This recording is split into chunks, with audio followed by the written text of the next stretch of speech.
तुम्हें धोखा दिया गया है। किताबों में जो विकासवाद पढ़ाया जाता है वह पूरी तरह गलत नहीं है, लेकिन जिस तरह तुम उसे समझते हो वैसा सीधा सपाट लगातार चलने वाला क्रमिक विकास असल में मौजूद ही नहीं है। डार्विन खुद ये बात जानता था कि उसके सिद्धांत में एक बड़ी समस्या है। डार्विन ने on the origin of species में साफ लिखा कि अगर कोई उसकी थ्योरी को चुनौती देगा तो सबसे बड़ा खतरा कैम्ब्रियन काल में अचानक जानवरों की भारी संख्या में उपस्थिति से आएगा। तुम गलत नहीं सुन रहे। विकासवाद का संस्थापक खुद इस बात को लेकर असहज था, क्योंकि एक ऐसी घटना थी जिसे वह बिल्कुल समझा नहीं पा रहा था। इस घटना को कहा जाता है कैम्ब्रियन जीवन महाविस्फोट, कैम्ब्रियन एक्सप्लोजन। डार्विन के अनुसार विकास एक बेहद धीमी प्रक्रिया होनी चाहिए। मछलियों से उभयचरों तक आने में करोड़ों साल लगे, वानरों से इंसान बनने में लाखों साल लगे। हर कदम छोटे छोटे बदलावों से धीरे धीरे आगे बढ़ा। लेकिन कैम्ब्रियन काल में जो हुआ वह इससे बिल्कुल उल्टा था। लगभग 30 करोड़ लाख साल पहले पृथ्वी पर ऐसा लगा जैसे प्रकृति ने चीट कोड चालू कर दिया हो।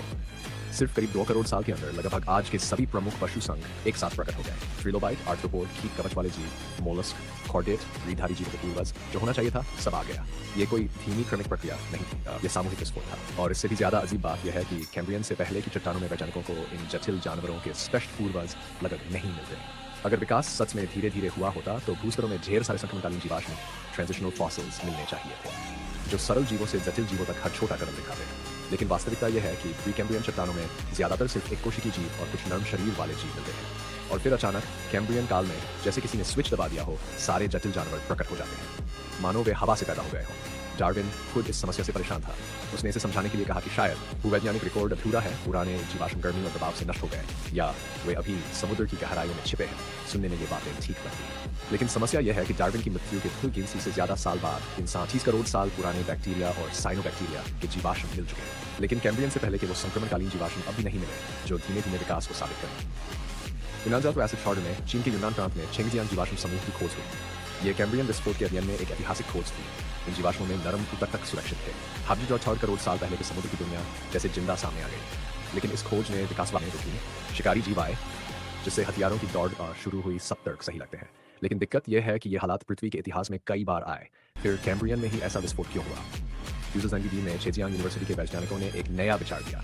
उनके अनुसार असली कुंजी हो सकती है हॉक्स जीन। ये जीन शरीर की बनावट को नियंत्रित करते हैं। इनमें थोड़ा सा बदलाव भी पूरे शरीर की संरचना को बदल सकता है। सीधे शब्दों में कहें तो हॉक्स जीन जैविक ब्लूप्रिंट है। इनके बाद विकास को हर बार गलती सुधार नहीं करना पड़ा, बल्कि सीधे पूरे शरीर का डिजाइन बदला जा सका। लेकिन ये भी अब तक सिर्फ एक परिकल्पना है, कोई पुख्ता सबूत नहीं।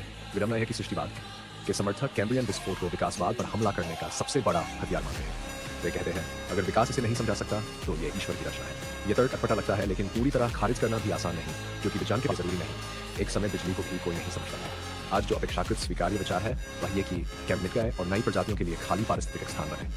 ऑक्सीजन बढ़ी, जीन बदले, शिकारी शिकार का दबाव बढ़ा। इन सबके मिलकर ऐसा भूतपूर्व विकास कराया। फिर भी एक सवाल बचा रहता है, कैम्ब्रियन के बाद फिर कभी नए पशु संघ क्यों नहीं बने? पृथ्वी पर 5 और बड़े विलुप्तिकांड हुए, फिर भी दूसरा कैम्ब्रियन विस्फोट क्यों नहीं आया? शायद सच ये है कि वैज्ञानिक अभी बस खोद रहे हैं, प्रयोग कर रहे हैं और उस समय की कहानी को जोड़ने की कोशिश कर रहे हैं। जितना ज्यादा शोध होता है ये बात उतना साफ होता है कि कैम्ब्रियन विस्फोट एक साधारण ऑक्सीजन बढ़ी और विकास हो गया की कहानी नहीं है, बल्कि जीन, पर्यावरण, प्रतिस्पर्धा और भूगर्भीय घटनाओं का जटिल जाल है। तो क्या डार्विन का विकासवाद गलत है? पूरी तरह नहीं। वह कई चीजों को अच्छी तरह समझाता है, जैसे जिराफ की गर्दन या इंसान का दिमाग, लेकिन वह ये नहीं समझा पाता कि कभी विकास अचानक तेज क्यों हो जाता है और कभी लाखों साल ठहर क्यों जाता है।